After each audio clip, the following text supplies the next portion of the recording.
Continuing with the Life of Samuel Johnson by James Boswell, read by me. So as usual, we'll begin with the paragraph. I'm at the between page 4 and 5, but we'll begin at the paragraph from page 5 and 6. We'll begin at the paragraph on page 6. And as always, enjoying a nice cuppa along with it. Remember, James Boswell Samuel Johnson could drink up to 20 cups of tea in a sitting. So we'll paying nice respect to that.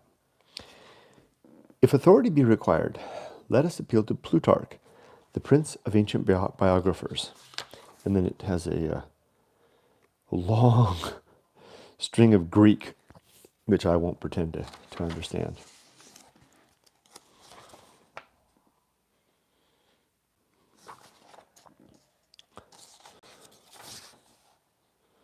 Don't know just how that works. How does that work? It goes from 5, long string of biographers, and then there's that. Nor is it always in the most distinguished achievements that men's virtues or vices may be best discerned, but very often an action of small note, a short saying or a jest, shall distinguish a person's real character more than the greatest sieges or the most important battles. And there's a footnote 1 here, Plutarch's Life of Alexander. To this may be added the sentiments of the very man whose life I am about to exhibit. The business of the biographer is often to pass slightly over those performances and incidents which produce vulgar greatness, to lead the thoughts into domestic privacies, and display the minute details of daily life, where exterior appendages are cast aside and men excel each other only by prudence and by virtue. The account of Thanes is with great propriety said by its author to have been written that it might lay open to posterity the private and familiar character of that man. And then there's some Latin here. Cujus ingenium et candorum ex ipsius scriptis sunt olim semper miraturi, whose candor and genius will to the end of time be by his writings preserved in admiration. And this next bit has a single quotation mark. I wonder who he's quoting. There are many invisible circumstances which, whether we read as inquirers after nature, after natural or moral knowledge, whether we intend to enlarge our science or increase our virtue, are more important than public occurrences. Thus Sallust, the great master of nature, has not forgot in his account of Catiline to remark that his walk was now quick and again slow, as an indication of a mind revolving with violent commotion. Thus the story of Melanchthon affords a striking lecture on the value of time, by informing us that when he had made an appointment, he expected not only the hour, but the minute to be fixed, that the day might not run out in the idleness of suspense. And all the plans and enterprises of De Witt are now of less importance to the world than that part of his personal character which represents him as careful as his health and negligent of his life. But biography has often been allotted to writers who seem very little acquainted with the nature of their task, or very negligent about the performance. They rarely afford any other account than might be collected from public papers, but imagine themselves writing a life when they exhibit a chronological series of actions or preferments, and have so little regard to the manners or behavior of their heroes, that more knowledge may be gained of a man's real character by a short conversation with one of his servants, than a formal and studied narrative begun with his pedigree and ended with his funeral. There are indeed some natural reasons why these narratives are often written by such as were not likely to give much instruction or delight, and why most accounts of particular persons are barren and useless. If a life be delayed till interest and envy are at an end, we may hope for impartiality, but must expect little intelligence, for the incidents which give excellence to biography are of a volatile and evanescent kind, such as soon escape the memory, and are rarely transmitted by tradition. We know how few can portray a living acquaintance, except by his most prominent and observable peculiarities, and the grosser features of his mind, and it may be easily imagined how much of this little knowledge may be lost in imparting it, and how soon a succession of copies will lose all resemblance of the original. I guess that's a quote from The Rambler, one of Boswell's, one of Johnson's writings. I think it was a series. I am fully aware of the objections which may be made to the minuteness. So what we were just reading there were, I believe, were a bunch of Johnson's observations himself on the nature of biography. Now I think we're carrying on again with Boswell. I am fully aware of the objections which may be made to the minuteness on some occasions of my detail of Johnson's conversation, and how happily it is adapted for the petty excuse of ridicule by men of superficial understanding and ludicrous fancy. But I remain firm and confident in my opinion that minute particulars are frequently characteristic and always amusing when they relate to a distinguished man. I am therefore exceedingly unwilling that anything, however slight, which my illustrious friend thought it worth his while to express with any degree of point, should perish. For this almost superstitious reverence I have found very old and venerable authority, quoted by our great modern prelate, Secker, in whose 10th sermon there is the following passage. Rabbi David Kimchi, a noted Jewish commentator who lived about 500 years ago, explains that passage in the first psalm, "His leaf also shall not wither," from rabbins yet older than himself, thus, that even in the idle talk, so he expresses it, of a good man ought to be regarded. The most superfluous thing he saith are always some value. And magistrates,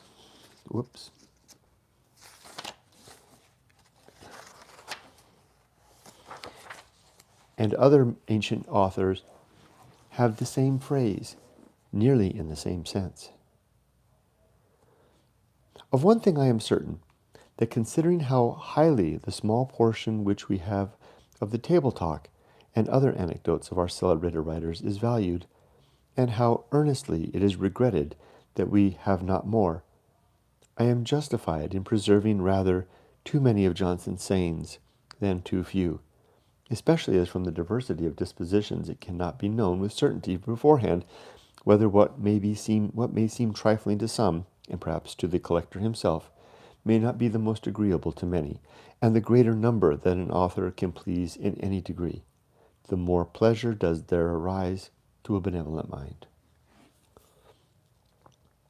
To those who are weak enough to think this is a degrading task, and the time and labor which have been devoted to it misemployed, I shall content myself with opposing the authority of the greatest man of any age, Julius Caesar, of whom Bacon observes that in his book of Apophthegms, which he collected, we see that he esteemed it more honor to make himself but a pair of tables, to take the wise and pithy words of others, than to have every word of his own to be made an apophthegm or an oracle.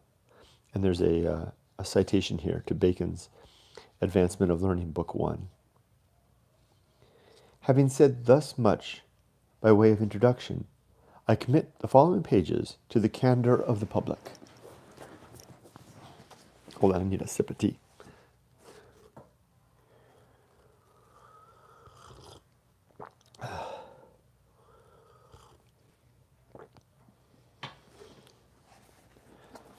And then there's a bit of a break here, and then it carries on. think we're actually going to begin now. I'm excited. Samuel Johnson was born at Lichfield in Stratfordshire on the 18th of September, NS 1709, and his initiation into the Christian Church was not delayed, for his baptism is recorded in the registry of St. Mary's Parish in that city, to have been performed on the day of his birth. His father is there styled gentleman, a circumstance of which an ignorant panegyrist has praised him for not being proud, when the truth is that the appellation of gentleman, though now lost in the indiscriminate assumption of esquire, was commonly taken by those who could not boast of gentiality. His father was Michael Johnson, a native of Derbyshire, of obscure extraction, who settled in Lichfield as a bookseller and stationer. His mother was Sarah Ford, described of an ancient race of substantial yeomanry in Warwickshire. They were well advanced in years when they married, and never had more than 2 children, both sons. Samuel, their firstborn, who lived to be the illustrious character whose various excellence I am to endeavor to record, and Nathaniel, who died in his 25th year. And there's a footnote here, number 1. Nathaniel was born in 1712 and died in 1737.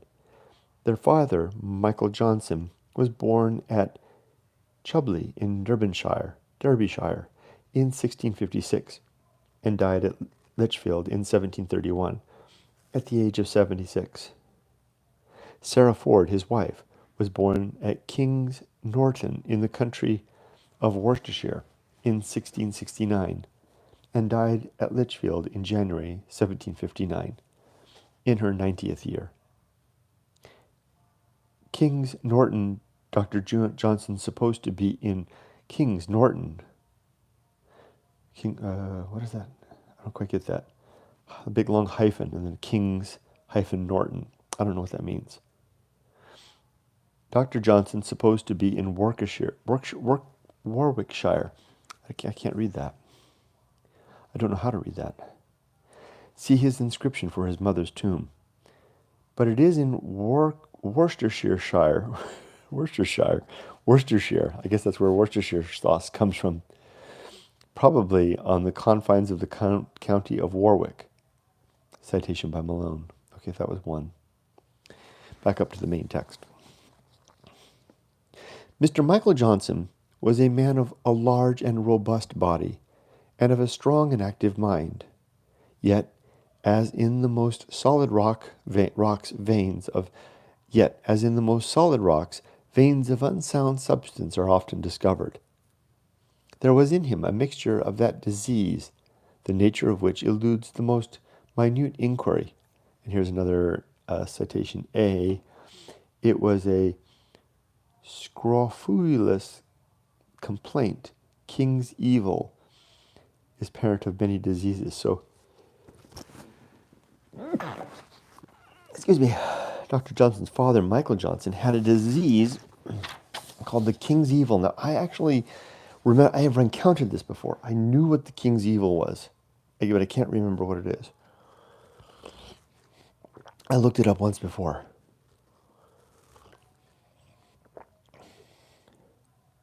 Though the effects are well known to be a weariness of life, an unconcern about those things which agitate the greater part of mankind, and a general sensation of gloomy wretchedness. So it sounds like Dr. Johnson's father had a kind of a melancholy, which Johnson had himself. I think Johnson was, I think he would, in modern times, I think I've heard it described as he would probably have been diagnosed with this form of depression. It's like his father had it too. From him, then, his son inherited, with some other qualities, a vile melancholy, which is his too strong expression of any disturbance of the mind, made him mad all his life, at least not sober. And there's a citation 2 here. Journal of the Tour to the Hebrides, 3rd edition, which I read, but I don't know what the reference is. Michael was, however, forced by the narrowness of his circumstances to be very diligent in business, not only in his shop, but occasionally resorting to several towns in the neighborhood. And here's citation number 3. Extract of a letter dated Trentham, St. Peter's Day, 1716, written by the Reverend George Plaxton, Champlain, at that time to Lord Chaplain, at that time to Lord Gower, which may serve to show the high estimation in which the father of our great moralist was held. Johnson, the Lichfield librarian, is now here. He propagates learning all over his diocese, and advances knowledge to its just height. All the clergy here are his pupils, and suck all they have from him. Allen cannot make a warrant without his precedent, nor our quondam, I guess an office. John Evans, draw a reconnaissance, and here's some Latin. Sin direction Michelangelis, is that Latin? And that's from the Gentleman's Magazine in October 1791.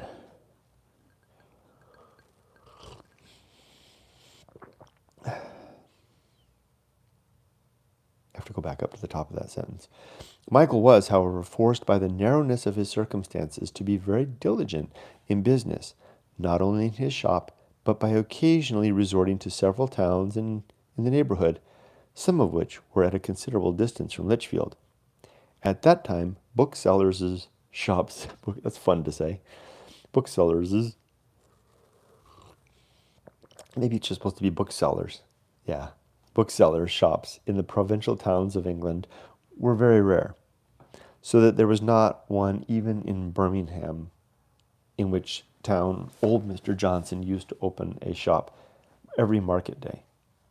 He was a pretty good Latin scholar and a citizen so credible as to be made one of the magistrates of Lichfield.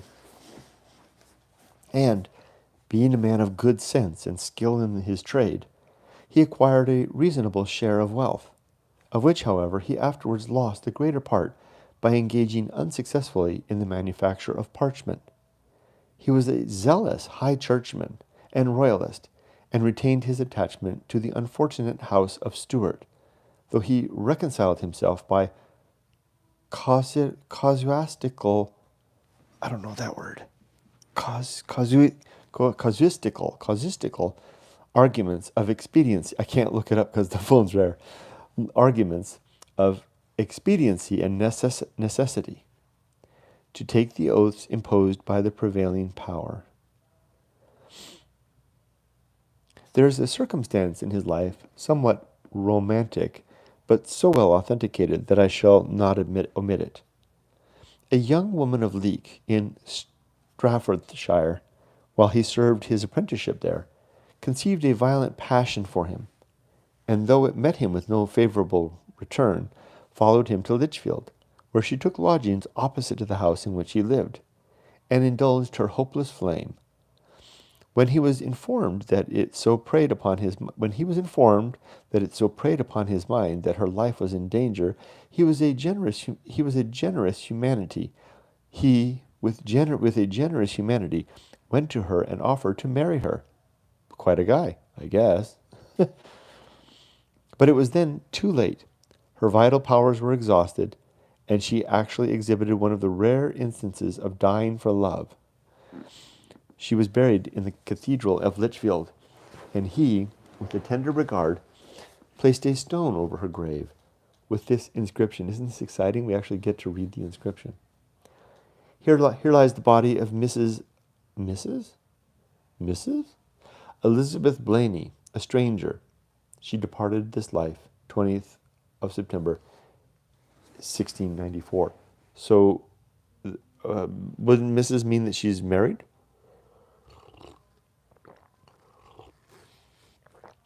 Methinks that would be a scandalous. Did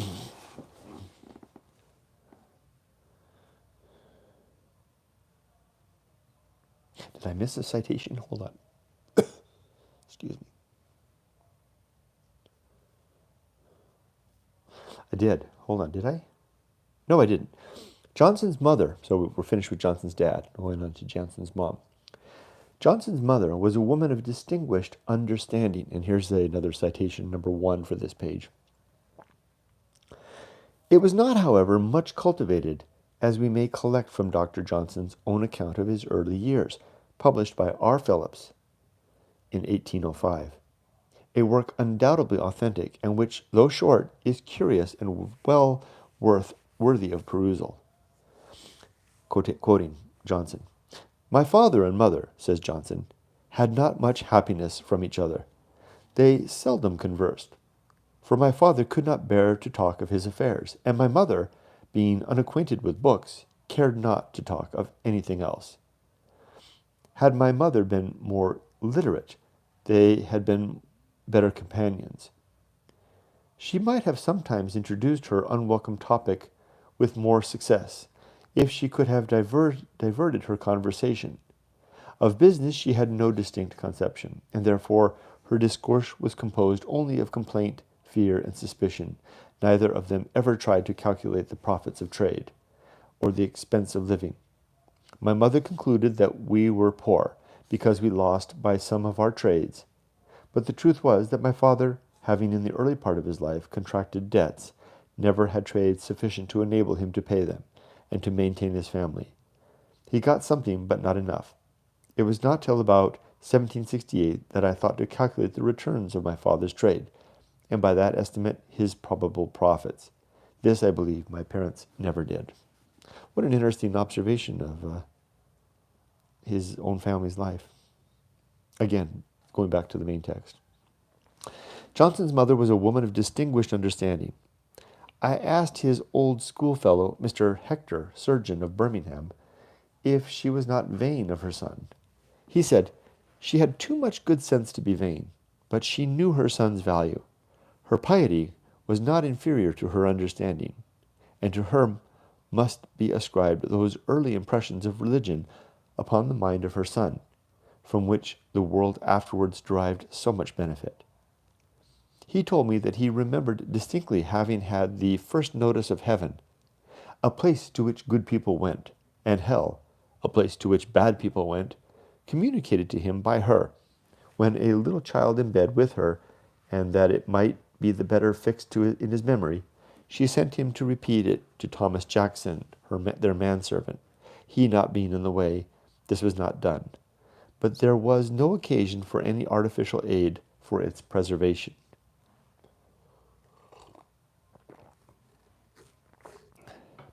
In following so eminent a man from his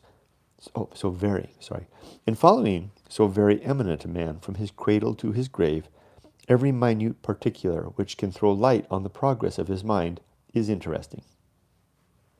That he was remarkable, even in his earliest years, may easily be supposed, for he used his own words in his life of Sydenham, that the strength of his understanding, the accuracy of his discernment, and the ardor of his curiosity might have been remarked from his infancy by a diligent observer, that there is no reason to doubt.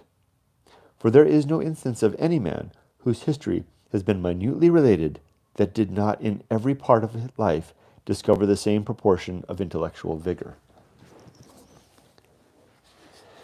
In all such investigations, it is certainly unwise to pay too much attention to incidents which the credulous relate with eager satisfaction, and the more scrupulous good advice, and the more scrupulous, or I would like to actually quote that.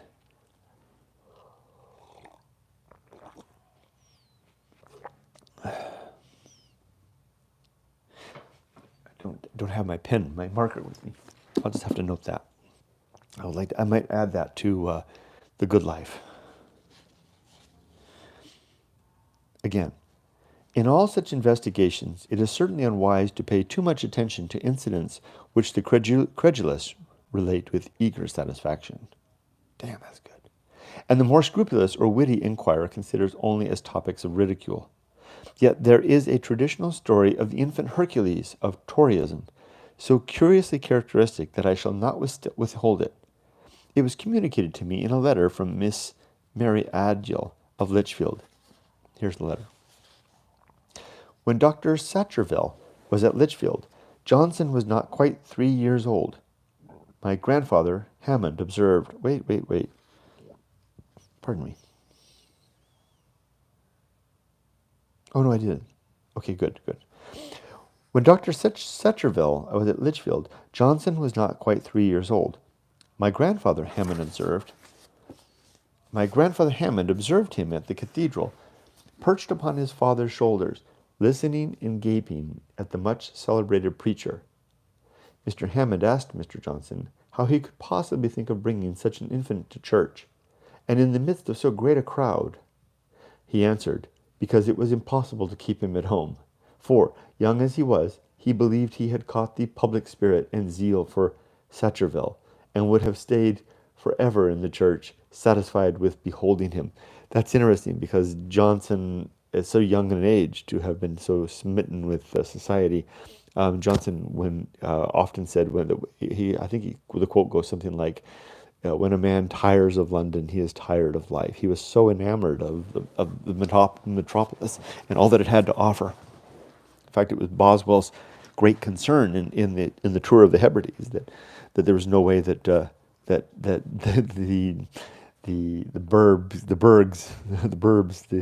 countryside could hold Johnson's interest for long. And I expect that if he hadn't been on a sailing ship, if he hadn't been in the midst of islands and stormy seas in a bad season, that the Tour of the Hebrides would have been much shorter than it actually was. Nor can I omit a little instance of that jealous independence of spirit and impetuosity of temper which never forsook him.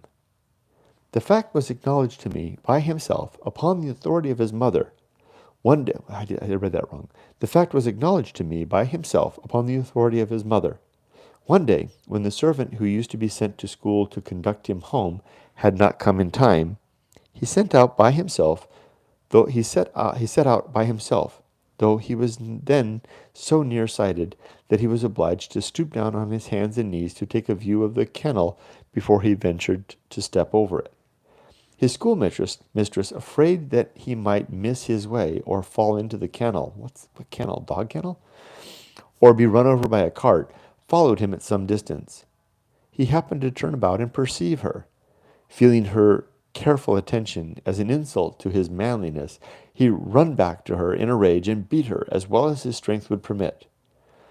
Of the power of his memory, for which he was all his life eminent to a degree almost incredible, the following early instance was told me in his presence at Lichfield, in 1776, by his stepdaughter, Mrs. Lucy Porter, as related to her by her mother. When he was a child in petticoats and had learned to read, Mrs. Johnson one morning put the common prayer book into his hands, pointed to the collection for the day, and said, "Sam, you must get this by heart." She went upstairs, leaving him to study it, but by the time she had reached the second floor, she heard him following her. "What's the matter?" she said. "I can say it," he replied, and repeated it distinctly, though he could not have read it more than twice. I've heard that citation a couple of times.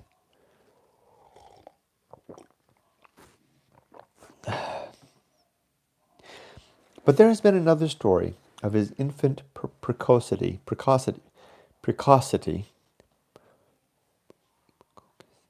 How do you say that word? We would say precocious, but how do you change that? Precocity. Precocity, I guess.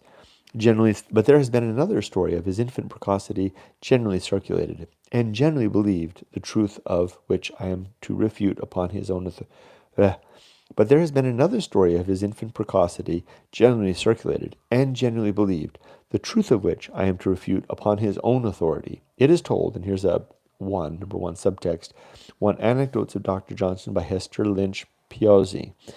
Okay, so this is from Hester. And there's a thing over here on this side. "Now all is over!" Exclamation mark, exclamation mark. "I do protest," he told them to me himself as I printed them, and I believe he made them. What is that? What? Where does that come from? I don't understand how they're doing this, or even what that means. It's got an A next to it. Where's the A?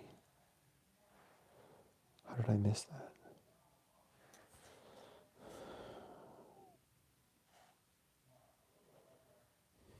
I didn't.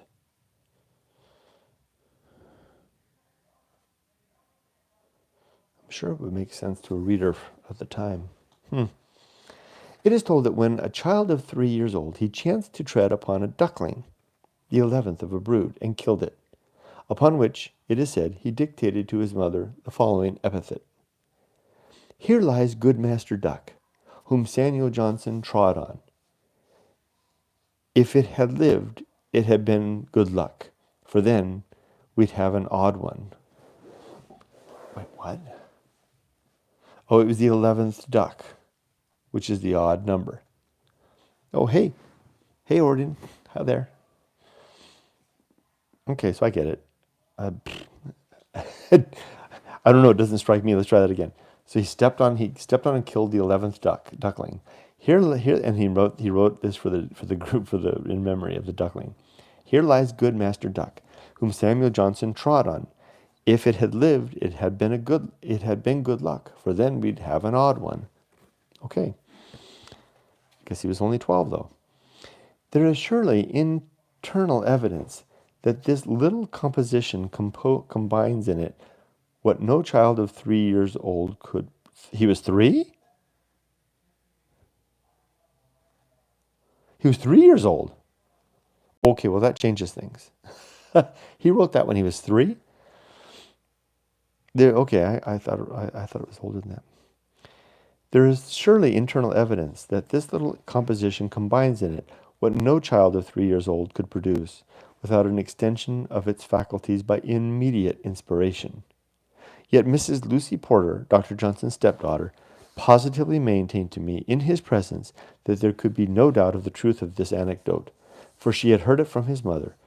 So difficult it is to obtain an authentic relation of facts, and such authority may there be for error, for he assured me that his father made the verses, and wished to pass them for his child's. He added, my father was a foolish old man, that is to say, foolish in talking of his children. And then there's a 1. So maybe it wasn't Johnson. It was his dad who wrote that and wanted to. Here's the subtext. This anecdote of the duck, though disproved by internal and external evidence, has nevertheless, upon supposition of its truth, and then there's an A there, true it was, has made the foundation of the following ingenious and fanciful reflections of Mrs. Stewart among the communications concerning Dr. Johnson, with which she has been pleased to favor me. These infant numbers contain the seed of those propensities which, through his life, so strongly marked his character, of that poetic talent which afterwards bore such rich and plentiful fruits. For, excepting his ornithographic works, everything which Dr. Johnson wrote was poetry, with a capital P, whose essence consists not in numbers or in jingle, but in the strength and glow of a fancy, I like that, to which all the stores of nature and of art stand in prompt administration, and in an eloquence which conveys their blended illustrations in a language, quotation mark, more tunable than needs, or rhyme or verse to add more harmony. More tunable than needs or rhyme or verse to add more harmony. What does that mean? Prompt administration and in an eloquence which conveys their blended illustrations. So he's talking about his ability to rhyme, but it wasn't the rhyming or the arrangement of words, but the consequent meaning. More tunable than needs or rhyme or verse to add more harmony. I kind of get that, because some of the best poetry I know certainly doesn't rhyme.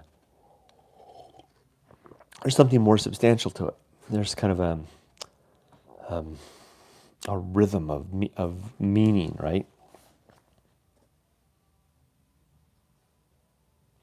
The above little verses also show that superstitious bias has the above little verses which also show that superstitious bias which grew with his growth and strengthened with his strength, and of late years particularly injured his happiness by presenting to him the gloomy side of religion rather than the bright and cheering one which gilds the period of closing life with the light of pious hope. Beautifully written.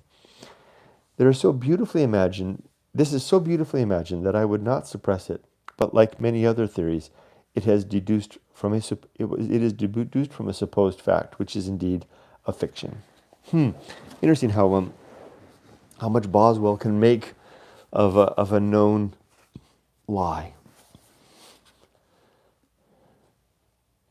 Young Johnson had the misfortune of being much affected with the scrofula, or king's evil.